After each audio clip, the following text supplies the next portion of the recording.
Today we were led out on the cultural burn by Ngunnawal custodian Wally Bell and his son Justin Bell, and it was really great to have those two take us through the processes of preparing for a burn, making everyone feel welcome and safe, and then starting the event in a nice, slow and educational way that everybody could just observe and then work together to enjoy.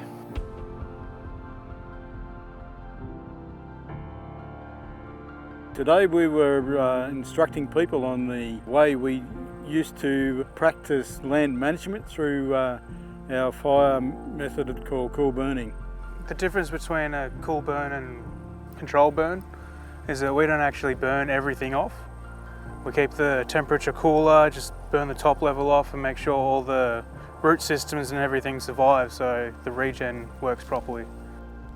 It's a fantastic opportunity today to just take that time out to stand on country and listen to Wally Bell explain what a cool burn actually is, and that we take that time to not only connect with country but to connect with the people around us and have that conversation and just better understand the dynamics of land management, and particularly really better appreciate the traditional custodians of this land that we're standing on, the Ngunnawal people.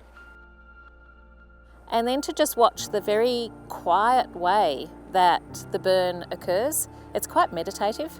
And I've seen fire, a lot of us have here in Canberra, and how destructive it is. This is a very different process. It's very quiet. You sort of walk with the fire. I've had a number of conversations at the same time, so it's a very different way of approaching the landscape using fire. The reason behind doing cool burn demonstrations is that, and then having people participate in it, is to learn the skill itself. It's a practice that's been carried out by my people for thousands of years.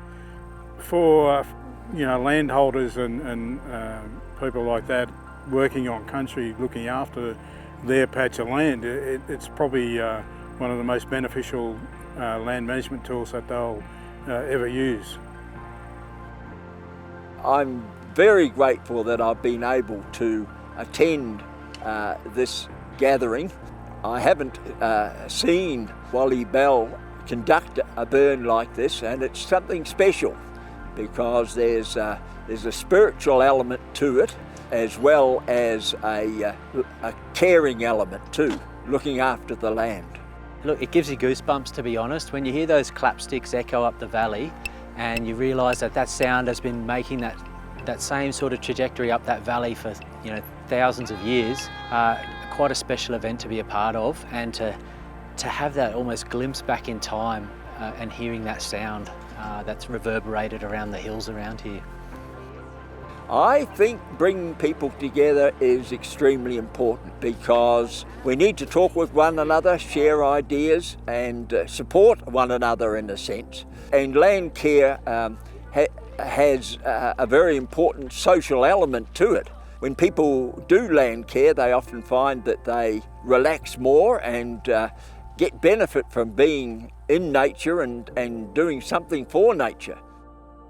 My favourite thing about today was definitely educating people and engaging with people in a really meaningful way, particularly being able to use an Indigenous perspective as well on land management.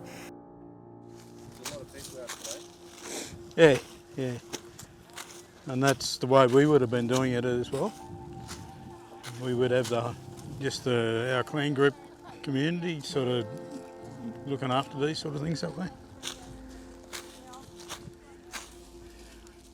It gives me a great sense of connection, I guess, with the land that I call home, sort of thing, and then to be able to get other people to feel that connection with the land that they're occupying at the same time is probably the most rewarding part of being able to speak about country and talk to people about having rite of passage on country, to be able to make use of the natural environment itself like we have been doing now for thousands of years. From my perspective, I'd love to learn more about cool burns and be able to do it, because just from looking at the completed burn, you can see that the thatch was removed, there's nice little open areas between the tussocks, you've got that intertussock space which a lot of animals need, and also for the germination of seeds and for the reduction in competition between plants. Having that burn and also the carbon from the burn go back into the soil, it's a fantastic thing. A really important aspect today was seeing the landscape through a cultural lens, and Wally and Justin really enabled us to do that and take us to a place and a time and an experience that not many of us have had before. Really want to thank the Buru Ngunnawal Aboriginal Corporation, Wally Bell and Justin Bell, for sharing their knowledge and experience and culture with us today. Love to thank Icon Water for co-hosting this event and really helping us set this day up. The ACT and Region Catchment Management Coordination Group are fundamental, so they support the catchment network and the activities that we do. A fire event cannot happen without Rural Fire Service, so really grateful for their team who came out today as well.